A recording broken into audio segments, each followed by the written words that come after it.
Camera speeding! Sound speeds.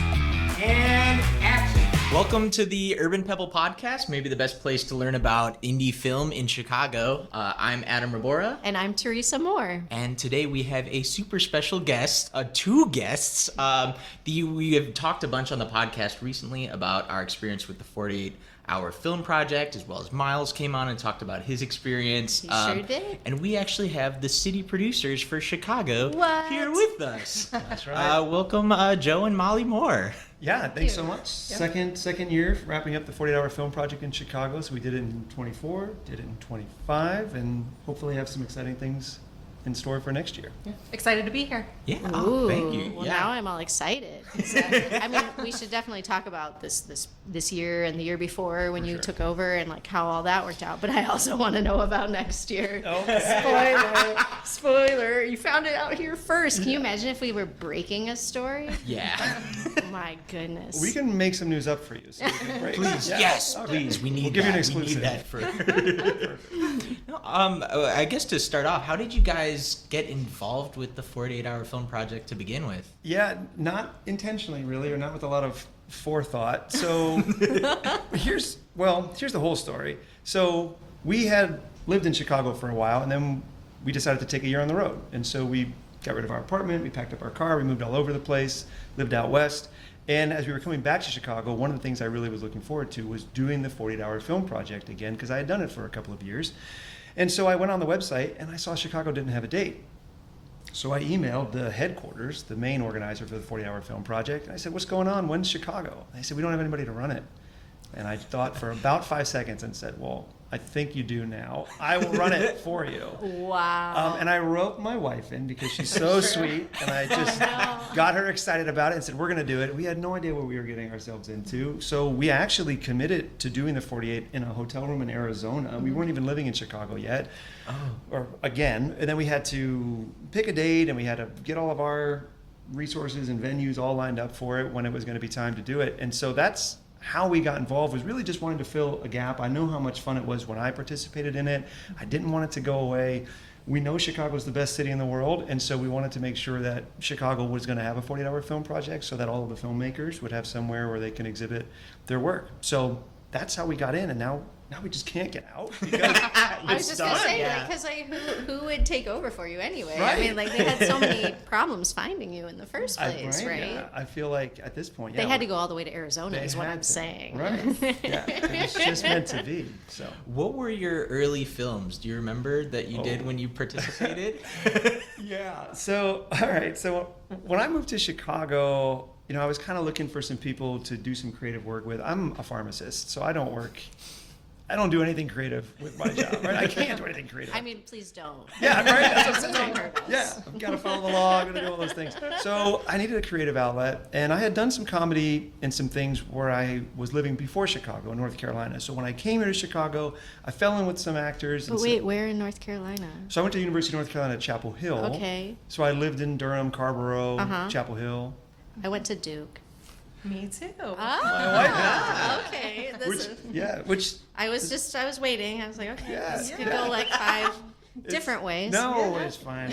That's a big part of our origin story, which we don't need to Oh. get into right now. But That's after the podcast. that's after. That's the After Dark podcast. Yes, that's right. Thank you. So, so I moved to Chicago, and I'm trying to find some people just to do some creative things with, and I do meet some people taking comedy classes around the city, and then I hear about the 48. I don't remember how I heard about it, but I heard about the 48, and I said, "Here, guys, it's this thing.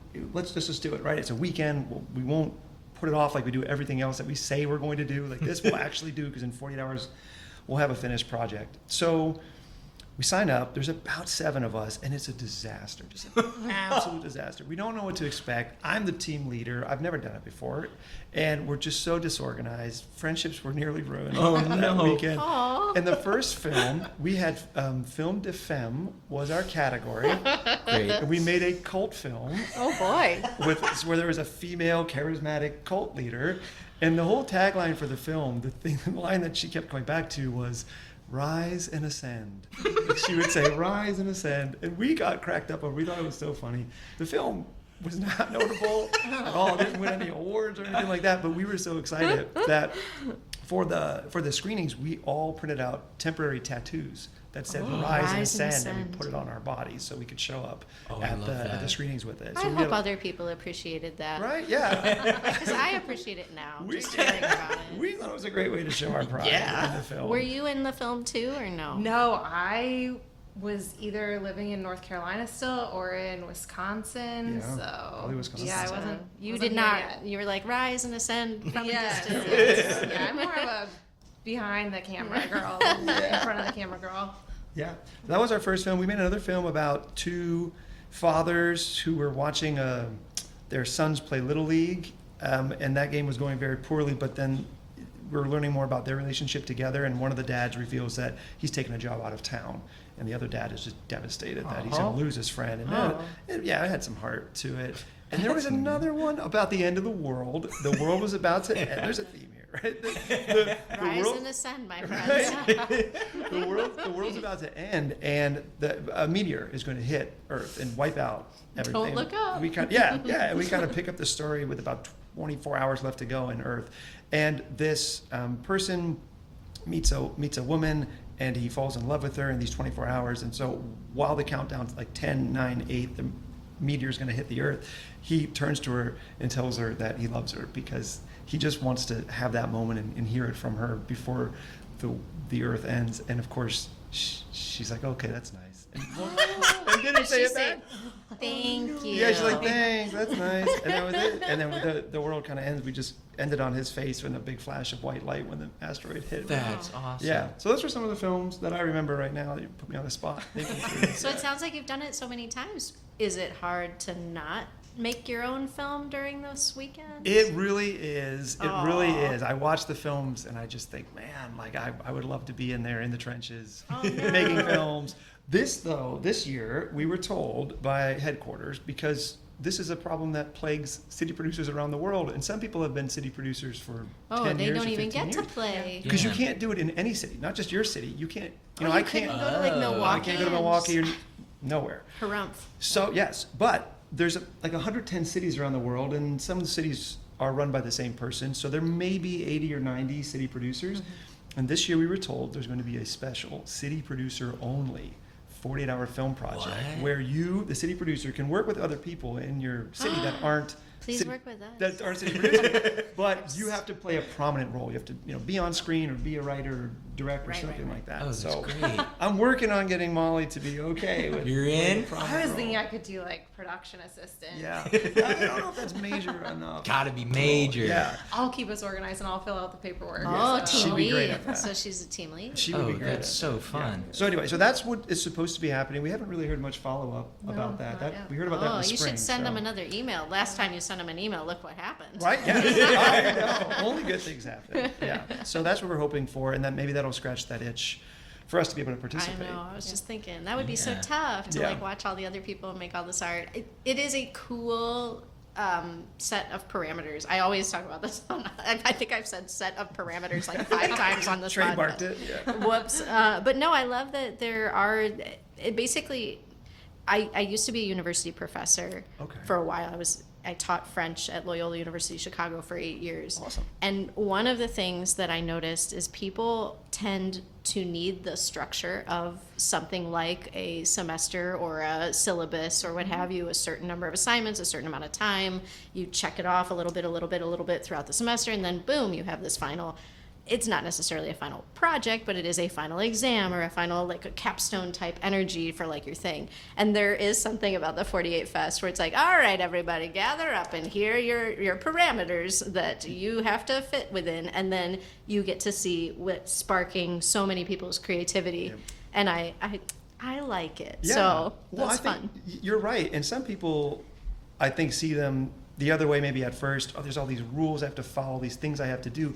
And they're also in some ways there to help you get to the end of the weekend, because if you just stay within these guardrails, then you can be creative within them, but then you can get to the end with a finished product. Mm-hmm. And I know from experience all the times where I've tried without those guardrails to just say, get together with my friends and make a film or do It's something. a lot harder to It's so organize much people. harder. It's a lot Yes. harder to get the. We've been a part of a ton of different projects, either making them ourselves with other people, acting in things, and it really is like when you have you could do anything kind of, it really stumps everyone, and you're like, so anything, and we can make it perfect. And there's like sometimes where you're trying to refine it too much, and it's just going to be worked on forever. And then there's just like, oh, we just don't have someone to fill in this one role, and so it doesn't get quite finished forever. And it's all these things, and it's really fun to like, just like you're saying, like you add those parameters, and then everyone just makes something, and it's done, it's there, and it's not.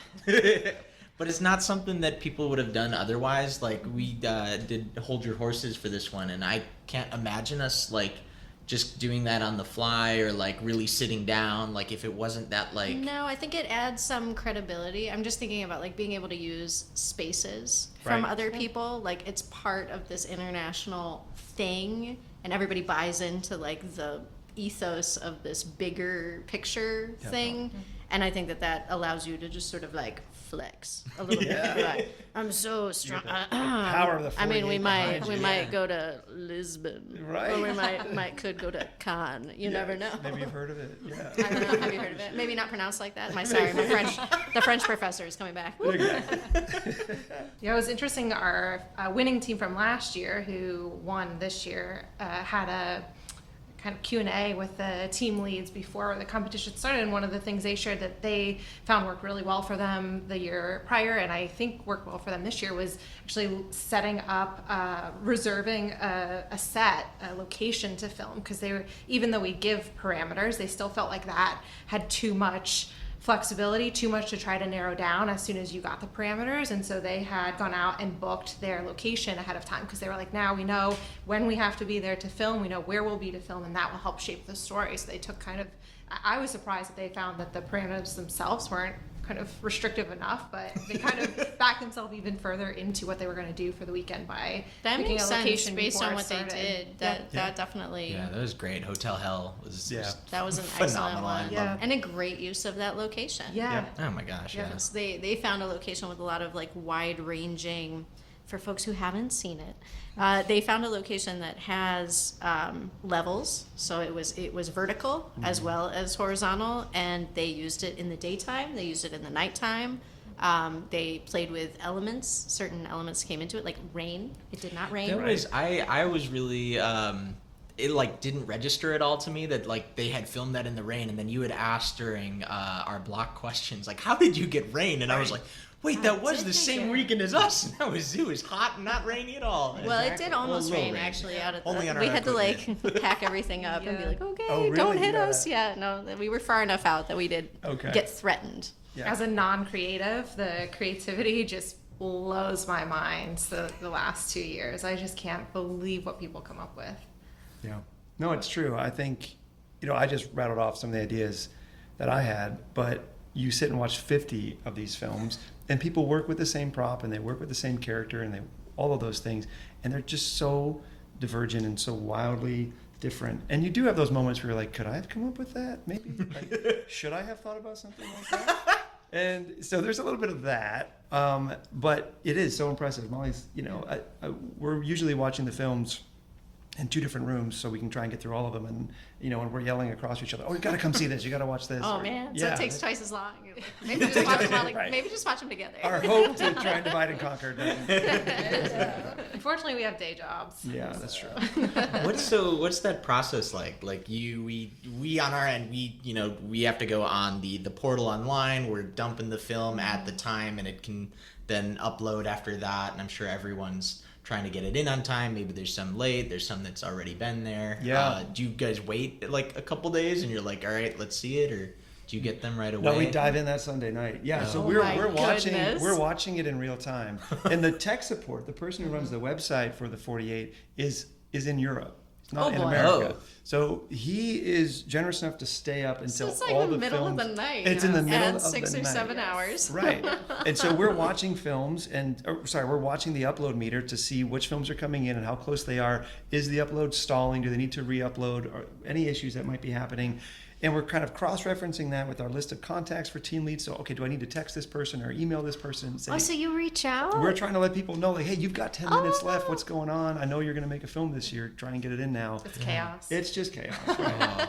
There's like 2 hours of just Right. chaos. And I mean, it's sweat inducing, Yeah. sweat through your shirt inducing on Yes. our end. Oh, Well, yeah. you're so nervous because you want the films to be submitted. You know the team's done the work. It's just like press upload by the time we told you 17 times it needed to be done by, and so you're just Well- rooting for everyone to get their films in. And you think, like, okay, everything will be wrapped up by 7:30 or 8 o'clock since the deadline is 7:30, but you're up till 1, 2 in the morning trying to get films in, and people are sharing with them with you on Dropbox or Drive because their upload just isn't going through on the website.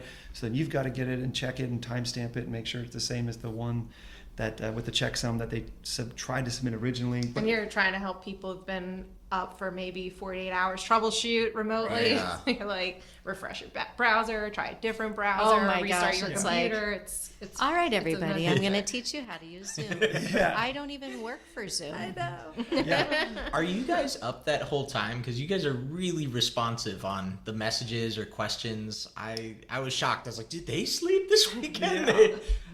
So no, we don't stay up all night. We'll try and make sure that one of us is always available. So I thought this year we did something. I feel like He's a night owl, so it works Yeah. for him to take the later shift, and then Right. I don't mind getting up early and seeing what questions come in. So yeah, so it works out that way well.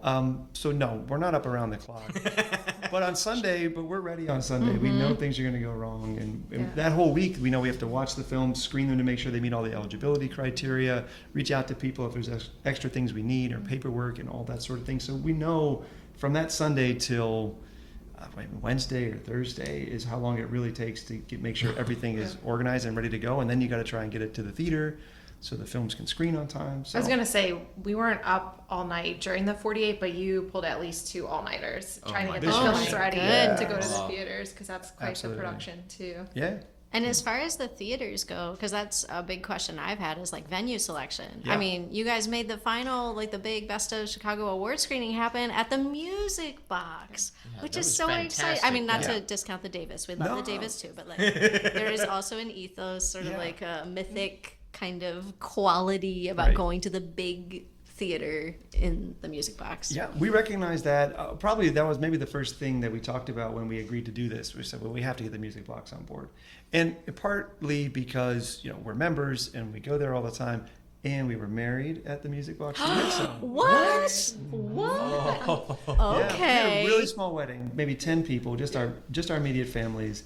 And the Music Box Lounge and Garden, we reached out. We're like, hey, we just want to have like 10 people there for a wedding. And they're like, yeah, it's like $250 an hour. And we're like, What? what? And they're like, yeah, For a and wedding you get the venue? bar, yeah, With like, a we get the bar. bartender? We'll give you a bartender. You can have the garden out back to take pictures. We're like, yes, please. So we're like, any day you're available, we'll have our wedding on that day. Anyway, so with the Music Box, That's really That's good info. really That's a wild. good- wow. That is a clutch. The- Austin, are you listening? the rates, To the podcast. the rates may have changed. That was 2022. So I don't. That's true. But that's what it was. Fantastic. Yeah. So, anyway, so the Music Box was important to us, and we know how important it is to filmmakers and just to film and independent film around the country and around the world. Well, our goal when we took this over, my stipulation was like, if we're going to do this, we have to do it better than anyone's done it before in any city in the world, because we think Chicago's the best city in the world. So we have to make sure that she's represented well on this world stage that we were given. So it seemed like the Music Box was an obvious choice if you want to have the best festival or project in any city that you would host at the Music Box. I mean, we've Yeah. been doing it for years, and it was at the Music Box previously, Right. and It was 2019 though. I you weren't never even had there. a No, film and so there, so I was like, oh. no, it's so cool. It's so so cool. fun. So I've been missing it at the Music Box for all these years, Yeah. and then just like hoping every year, like, oh, will it, might it, Yeah. could it, please? They were so gracious when we I was reached gonna out. say. They were Oh, really yeah? eager. They were like, "We've missed hosting this. We'd Oh, be could they happy missed it to, too? Yeah, happy to partner Yeah. with you to bring it back." So. Yeah, and they talked about how they're happy to help us to market it because they think this is an important event. It's the kind of event that they want to be a part of. And so I have a little personal story about my experience at the Music Box, because one of the years I did the films, it was screening at the Music Box, and I was so excited that my film was going to be at the music box on that screen. And so I invited friends, and our team gets together. We show up. I'm sitting there, stuffing my face with popcorn, just so happy. And our film starts to play. This is great. This is the dream come true. And then the film stops about a third of the way in or half of the way through. And the person who was organizing the 48, the city producer that year, stands up and he says, "Oh, yeah, I'm sorry to this team, but the file was corrupted." And I tried. You didn't even. He said, "And I tried emailing you, but you just didn't respond, so we had to just play what you have." Now I am on top of my inbox. There is no chance I missed this email. So I don't know what to do in the moment. So what can I say standing in the middle of the theater? I'm just like, okay, thanks. And then we did a Q&A afterwards. And his question was, well, can you tell everybody how the film ended? Oh my God. And I'm like, this is mortifying. Oh. So let me fast forward. So we agree to be the city producers, and we are given the password to the Gmail account. Oh. And I Did can you go and go check back? the sent emails to see this person email. And I went back and I filtered and I looked by date, I looked by name, I looked by everything. They never emailed me. Oh my God. They never emailed me. So I Okay. called my team from that year and I said, I told you I didn't miss an email. They never sent the email. Okay. So now I'm making this a positive thing. That's why it's so important. I love that so much. That's why it's so important to us. We want to get the films right. We want to make sure when they screen they look right. So we get them to the theaters ahead of time. We ask them to do a trial run. If the theater's technicians or projectionists can help us with making DCPs, if they notice anything wrong, we get them the raw file so they can turn it into a DCP. Because I never want that feeling for a filmmaker. I know how exciting that moment is. And you only have 4 to 7 minutes to have your film on screen, and if you only see 2 of it, it's really sad. And so this year and last year, that's just so important to us, and we'll put all the work we need to in to make sure those films screen the way they're supposed to. Well, before we take a little moment break, we'll give you a compliment that we got on your guys' behalf from some of the people who came to, I believe it was, yes, so this is from the Horse Barn, who came to the very first screening when you were doing the Q&A. And the resounding takeaway was, "Oh, wow, he did a really nice job asking questions to everybody and making, like, he really took the time to watch the film, appreciate the film, find something interesting to talk about the film." And so, yes, so that was duly noted and appreciated from people. That's great to hear. Yes, from the Horse Barn. Yes. That's why he's up all night studying films. That's true. This podcast is brought to you by Film in a Bag Productions. We make all sorts of things like commercials and fun media content, kind of like this podcast. So go ahead and check us out at filminabag.com or at filminabag on Instagram. Like Teresa said, that was one thing I also really appreciated was a lot of your questions, and you really I definitely noticed you went into each film and they vary in genres and different capacities, and you really found really cool things to talk about, or really specific things. Like there was a very horror one, and you were pulling to the makeup, and I was like, oh my gosh! And then they really had a story with the makeup person. I don't know. How do you approach that? Are you just in general a fan of film? Or I don't know. Yeah, I think it's sincere. I appreciate these films. I watch these films. And I don't watch these films with an eye for what question can I ask. I watch these films, what stands out to me, what's interesting to me, what sticks with me when I turn the film off, or when I go into the next room and I want to tell Molly something about the film, what's the thing I'm telling her about? Because that's probably something that filmmakers are going to be proud of, or maybe there's a story behind it. And sometimes you do get lucky and there's just wonderful backstory and they're happy to share it. But yeah, I think that I'm a fan of film, and having done this a couple of times, I think the 48 a couple of times as a filmmaker, I think I can understand maybe what's the thing that maybe was hard for you or that you're going to be really proud of. Because I know in each of our films, even though none of them were terribly memorable, but there was one thing in each of those. Well, I mean, some people didn't even see the end Some of people that didn't one. get to see it. I mean, now it's mythic. Yeah, Maybe right. not memorable, but No. But there's just one thing that I think I am able to identify, to think about. That might be the thing that was a stretch for them or was difficult for them, or maybe that's the thing that just got cobbled together. And I think those are what make interesting stories and sort of highlight what this whole project's all about. But yeah, I just like watching the movies, and I watch them over and over again. I just watch them a bunch. that's fun. Oh, that's so good. that was our story was that Austin, who is off screen Hi, in the Austin. back. Also, hi, Daniel. Hi, Daniel. It was our team lead for Film in a Bags, Hold Your Horses this year, and we were all, the rest of us were all here, set up. Myself and Nick Cartwright were the writers, so we're like kind of like, all right, loosely coming up with ideas, and we'd slowly get the feed in of information of like, okay, it's this character, and we're like, ooh, okay, and like, what should we do? And we got the tape was the object for this year that we had to Right. include, and so we started going through the list for the caution tape, and we're like coming up and we're like, It's a list. tapeworm. We're all just like Wait, laughing. and we start going in on tapeworm and like, wait, we could do this, and we have like this fun idea. Maybe we make a little tapeworm or something. Yeah. And then Austin just sends us a message like, some people here keep asking about tapeworm. And they said no tapeworm, and it was as we were like, tapeworm. No.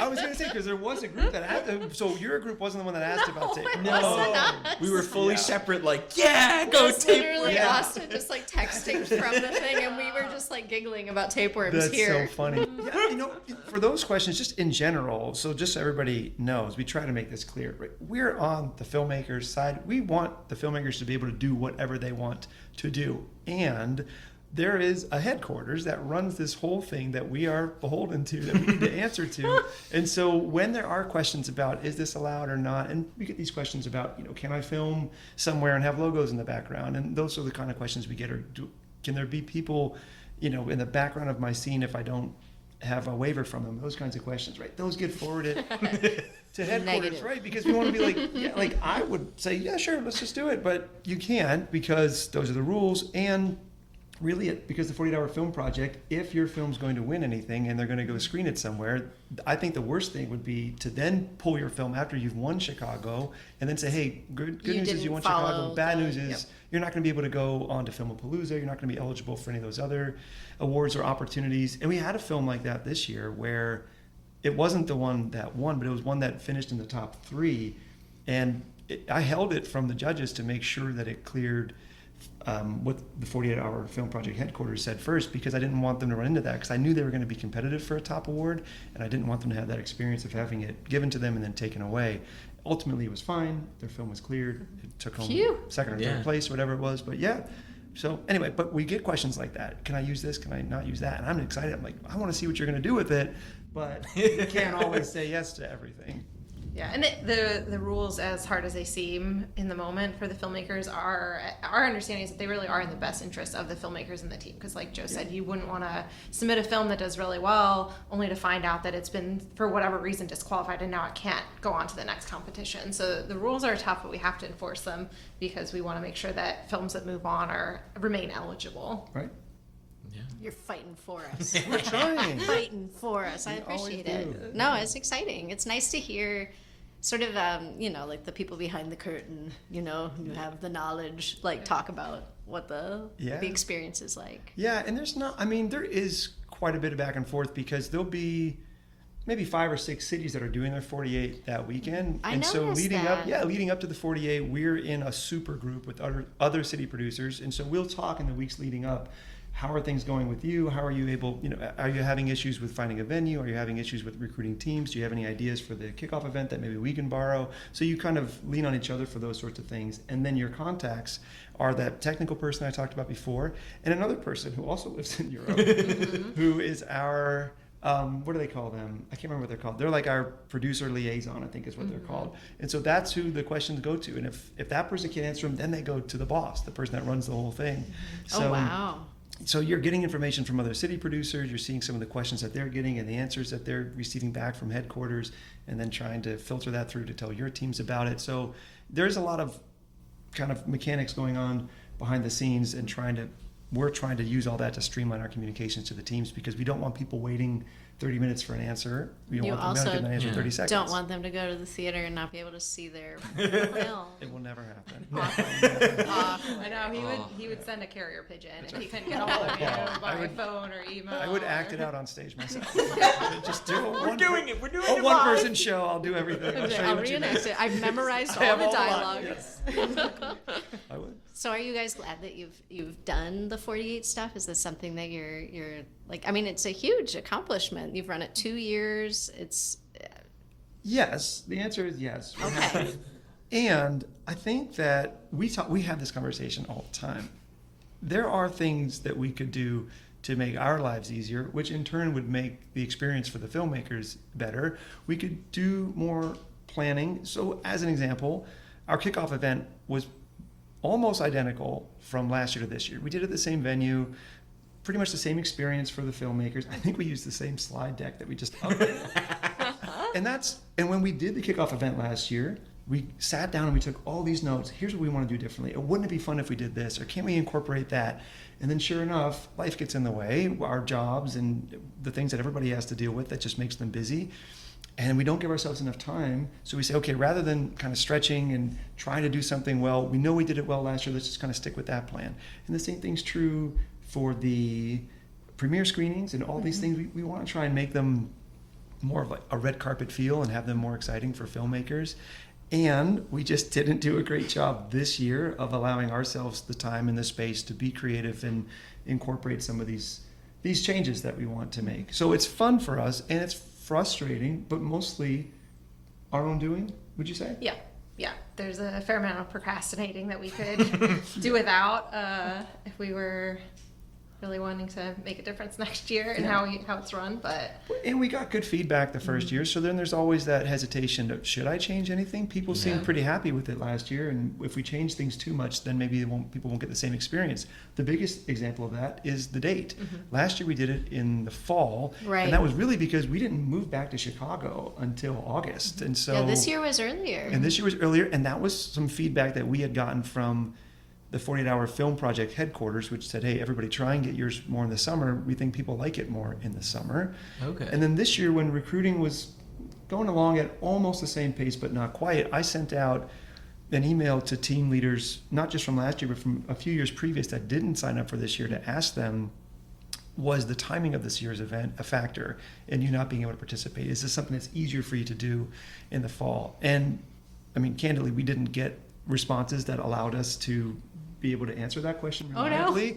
Not So enough you're like, people I cannot survey. responded, so we Survey don't failed. know. But we'll you try know, to ask again. but we will try and ask again. I think for last year's. I and mean, I this year's liked the time teams. of year. Yeah, it was This fun. was really nice. I like that it's warm out still. I think that's helpful. A little too warm. Maybe that was a Too hot warm. tack room. We That was, we were just bundled into a little room where the tack rooms where they put the saddles rest Oh, and stuff, yeah. and we're like all in there with a big hot light blasting in there. Yeah. And we're like, all right, thanks. That's almost 100 It was plus great. degrees in there. So Oh my gosh. Yeah. We take great care to comb through the Chicago events calendar and try to avoid as many Oh, there's a either, lot going on. Marathon or big festival or Cubs creative games and event. White Sox games. and Yeah. what- we- like, Oh, that's great. And the timing also kind of figures into having the premiere screenings, because we do love partnering with the Davis Theater. They're so helpful, and they're such a great venue. And the Music Box, of course, will always partner with them. But we look at their calendars too and talk to them. And so sometimes it's great because they have to tell me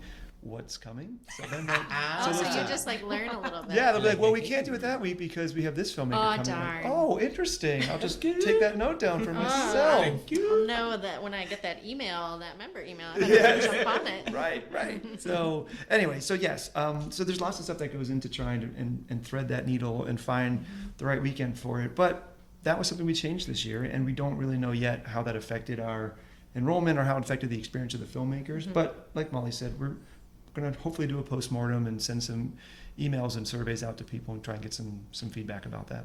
The experience is a bit of a roller coaster. Usually the week before the event, when we've left all the kickoff planning to the last possible minute and he's traveling for work and I'm traveling for work, we're like, no. never again. We will not do this again. We cannot commit to this.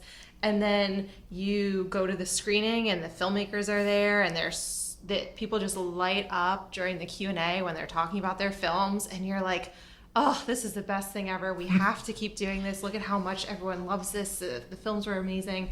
And then that's done, and you're kind of waiting for the award screen. You're like, oh, we can't do this again. This is taking up too many months of our lives. Yeah. And then you get to the award screen, and the excitement builds again. And you're like, all right, we should definitely do this again. So are you guys going to do it again? I think we're leaning heavily towards yes, we will do it again. Oh, you heard it here first. We got one. Breaking It's news. exclusive. Yeah, because people ask us, and in our lives, our families, oh, how was the 48 and how did it go and did you have a good time? And the answer is always like, yes. Like the things I like about it outweigh the things that are frustrating. And as we mentioned earlier, the things that are frustrating is really in our control, that we can do a better job so that they aren't so frustrating. We've also been lucky to have some people that wanted to volunteer to help us out, and we could do a better job of leveraging them, giving them some of the tasks that don't excite us so that they can maybe do those ones. Fair. Because they're volunteers, and so we'll tell them what to do. But yes, I think that because we enjoy it, because we've had a good experience doing it the last couple of years, that we want to continue to do it. And honestly, we had some potential partners reach out to us last year, but it was just too late. So for example, there was a casting agency that reached out to us, and they wanted to try and connect all the filmmakers with actors, and they wanted to try and co-host a big night where all the actors could come and read or do auditions. Almost like a sponsor type thing. Kind of like that. Getting more sponsors. Yeah, for or the I don't. fest? Yeah, I don't know if it would be a sponsorship where they would provide any sort of financial sponsorship, right. but We they would would. not say no to that. Oh, looking for sponsors, eh? All right, you heard it here. Everyone who'd like to sponsor the Chicago. Yeah, We put all the money up front ourselves to rent the theaters gosh. out, and Ouch, so okay. it helps to have folks that Yeah, are to- willing to chip in and support. So there's a world in which you don't sell enough tickets and you are out of pocket personally? yes, absolutely. Oh, Yeah, yikes. absolutely. And that goes into the thinking too, because Mm-hmm. if the weather's bad that weekend and people don't want to come out to watch a film, or whatever the reasons might be that are outside of our control, and then we end up being on the hook for the cost of renting these theaters. So Okay, that's part of the calculation. part of Yeah, it. I got It's it. part But of it's such he's a pharmacist. I work in health tech. We don't work in the industry at all. And we weren't born and raised here. Our family and friends aren't here. It's amazing to feel like we're part of the filmmaking community in Chicago by hosting the event. And we love running into the filmmakers or the actors or whoever. Oftentimes at the music box, people will be like, "Hey Joe, hey Molly," and you're just like, "Wow, this helps it really feel like home and feel like you're part of the community." Okay, And so it's like that's- building community. yeah, and, like, exactly. Yeah. Really, because I mean, even your experience with running it sounds very similar to being a part of it, where you go through it. It's nerve wracking. Everyone's sweaty or angry or tired, and it's like, never gonna do that again. And then the second you're done, it's like, Gotta do it when's again. the next one the again? next one? Yeah. And that's true with other city producers. I think everybody kind of has the same story where they follow that same cycle. But we have to set the date by March of next year is what they ask for. So, and this is the problem we did last year. Like last year, it was done. We were done when we finished it, and we didn't think about it for a couple of months, and then we're like, oh no, now we have to set a date and think about it. And so that's part of this year. Let's do a little bit each month. Let's stay on top of it. Let's reach out, be more active on social media. Let's keep people engaged. Let's get some ideas. So those are the things we're thinking about for 2026. Well, I mean, I guess you guys could come back in the ramp we up. would love to. That'd be Yeah, awesome. because Yeah. that seems like a good Yeah, social or media after, move. your version of Yeah, the that's 48 true. We wanna with the hear how city it goes. producers. That's supposed to be in December. So it's coming So up. I don't know, but it's obviously international because it's Yeah. producers around the world. So I don't think the films will screen in a theater. I think we'll be submitting everything Online. virtually. Yeah, I'd love to know if there's some way to like see all of them, because it'd be fun to be like, yeah, there goes our. Right, I'd love to see the different cities. Oh, Yeah. heck yeah. For sure. And I feel a lot of pressure to do well for Chicago. Yeah. You can't let the city down. Yeah, You we're have not. to. Yeah, we're gonna need a lot of help if we're gonna participate in that. All right, everybody, you heard it here first. ready? If you want to help Yes. our city producers make an amazing 48 film, Gotta make it good. All hands on like deck. yeah, just put your name in the comments or DM. I don't Definitely. know. Send a message. Yeah, once we need confirmation for the date, once Yeah. we know for sure it's going to happen, Some details. we can share details because we are definitely looking. There's only two of us. So. And I don't act. So. She don't act, right? So we'll And need I some- don't film, so. That's tough. It suddenly becomes very tough at Right. that point. Yeah. But excellent team lead. Yeah, Paperwork, exactly. paperwork, Yes, I'm a paperwork. paperwork queen. There we go. Awesome. Well, thank you guys for joining us tonight and hopping on our podcast. Thank you. Thank you for Really having us. great. Yeah. Really I fun. mean, yes, if you want more of Joe and Molly, please follow the at 48 Hour Film Chicago. That's Instagram. And if you want to learn more about the festival in general, you can go to 48hourfilm.com/Chicago. Whew. And guys, if you want more episodes like this, follow us on Spotify, YouTube, subscribe to the Urban Pebble channel, and you can also watch our films there. Yeah. We'll see you next time. And cut. That's a wrap, everybody.